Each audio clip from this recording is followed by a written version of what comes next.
Thanks for staying with TVC News. With the confirmation of service chiefs by the Senate on Thursday, the security chiefs have promised to tackle the country's challenges headlong. Their confirmation comes barely 24 hours after troops of the Nigerian army killed 3 bandits in Mangu, Plateau State. But the security situation in the country continues to evolve, throwing up new challenges. Defense correspondent Sifon Isien has more in this report.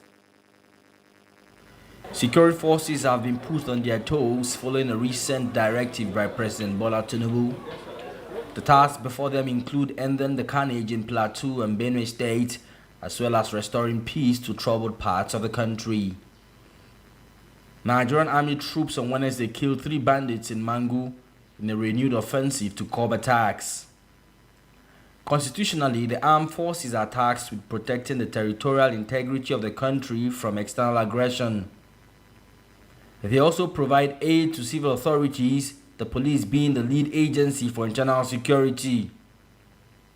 The Nigeria Security Report released by Beacon Intel highlights the challenges the service chiefs and allied forces are confronted with. Data for June has shown there were 460 incidents that resulted in 239 abductions and 854 fatalities across 234 local government areas in 36 states and the Federal Capital Territory, Abuja. The North Central had the highest number of fatalities. The numbers will further be pushed up by recent killings in Plateau and Benue State, where the death toll in Saturday's attack in Ukum local government area has risen to 30. Benue is a peaceful place, and we wouldn't want anything that will tarnish this image. These are killings from within. The Chief of Army Staff has assured me of the renewed commitment of the Nigerian Army towards ensuring an early resolution of the crisis on the plateau. As a government, we are also ensuring that we do our part. We are providing all the logistic supports we can. We will continue to follow peace, to ensure that we have a peaceful environment. We have taken steps to address the challenges. The new GOC has already moved, like His Excellency just mentioned. We all know Plateau as a home of peace, and we want that peace to be restored. And we're going to do everything that is required to ensure that we achieve peace and tranquility in Plateau State. But beyond the crackdown, there is a need for the government to pursue an elaborate security sector reform and improve security sector governance, as well as improve transparency. This, according to Beacon Intel, will result in winning the hearts and minds of the people. Sifon Isien, TVC News, Abuja. The House of Representatives has approved President Bola Tinubu's request for the release of 500 billion naira as palliatives to cushion the impact of fuel subsidy removal on the citizens. We have details in this report. Barely 24 hours after making public the request from President Bola Tinubu for 500 billion naira palliatives, the House has given its approval. Members commend President Bola Tinubu for the initiative, but called for measures that will ensure the fund benefits the people.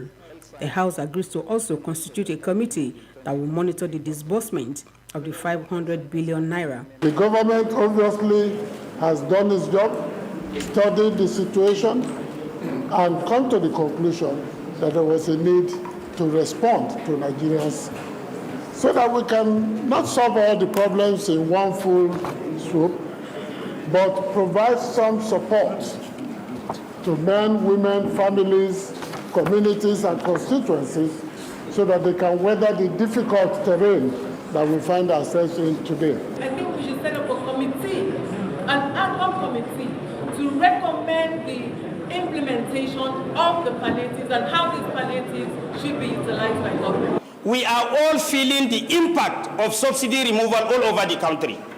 So we urge that immediately after approving this budget, that it should be used for the purpose intended. The House says it has now restructured the 819.5 billion naira in the 2022 Supplementary Appropriation Act.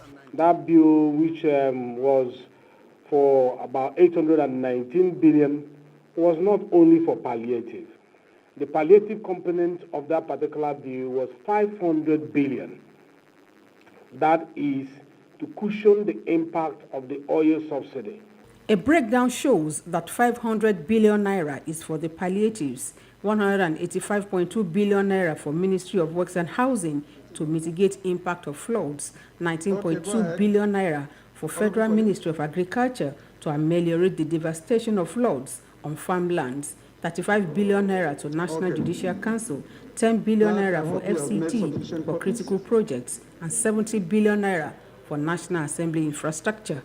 Joke Hedsa, TVC News, Abuja.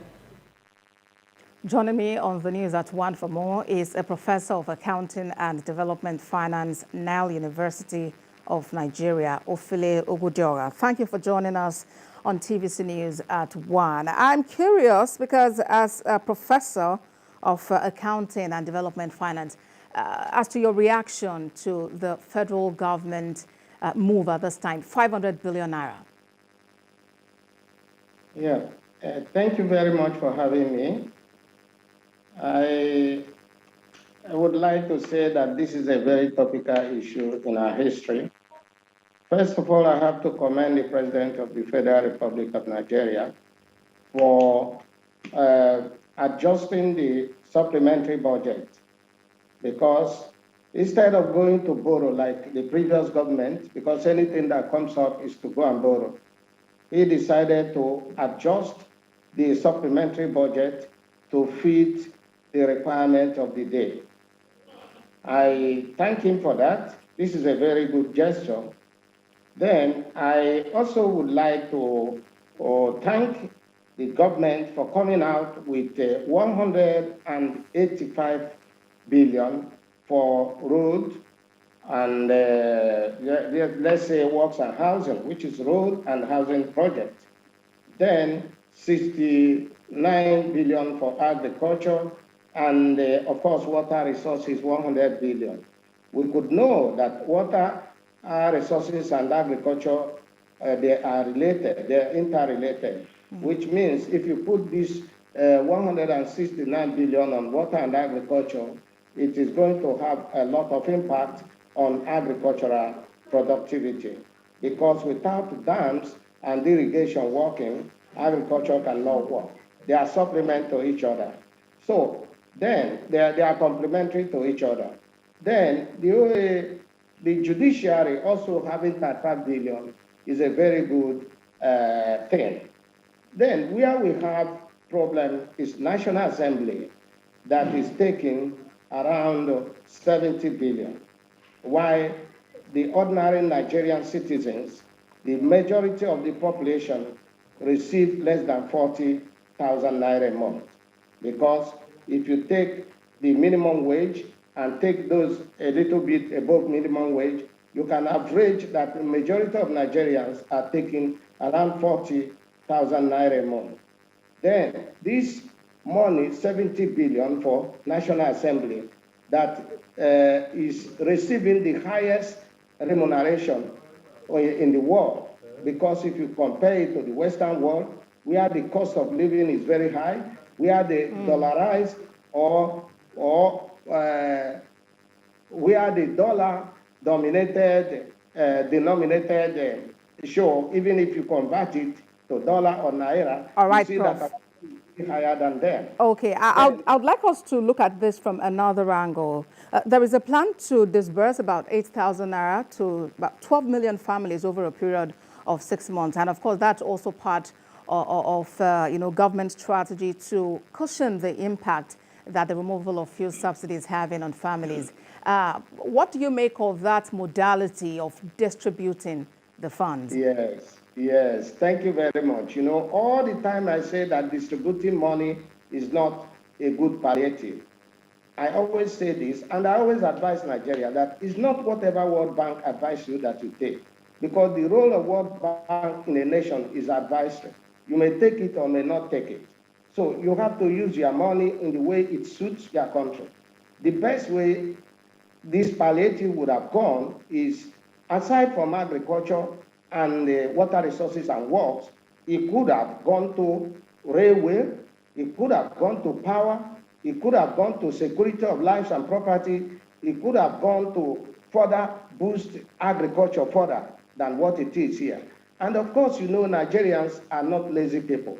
Once they have the environment to do their businesses, the country will thrive, the economy will thrive, and the economy will be boosted. They don't need 8,000. What is 8,000 naira for 6 months to an individual? Okay, what happens after the 6 months? What will happen? The person starts suffering again. Or are you telling us that the subsidy lasts for only 6 months? It's not okay. I continue to say that sharing money is a waste. He may share correctly, not like the other government that we share to their relatives and their friends.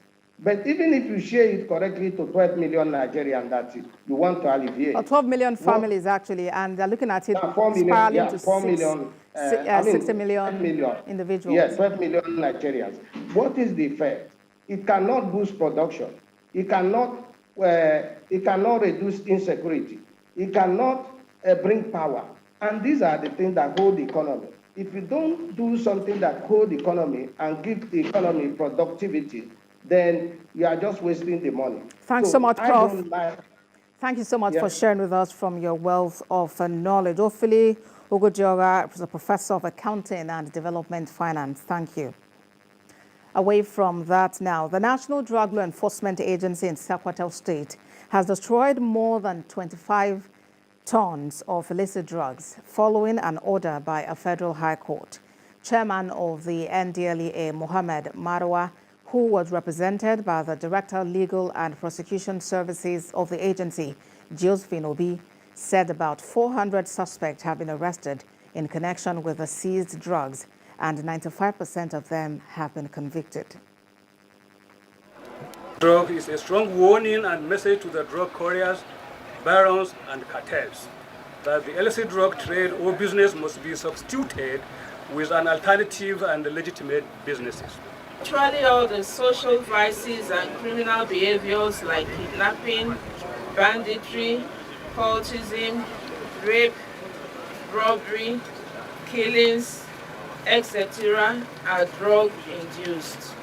These social vices are catalyzed by drug abuse, cut across all our social strata, and constitutes our health and security challenges in our country today. Public destruction of exhibit upon court order is one of the cardinal policies or strategies of Brigadier General Buba Marwa's administration. And this is necessary in order to stop the illicit drugs from possible circulation into the society. Imagine if these illicit drugs were not set ablaze by our office and their attendant security and health challenges they will constitute to the people of Sokoto State and the nation at large.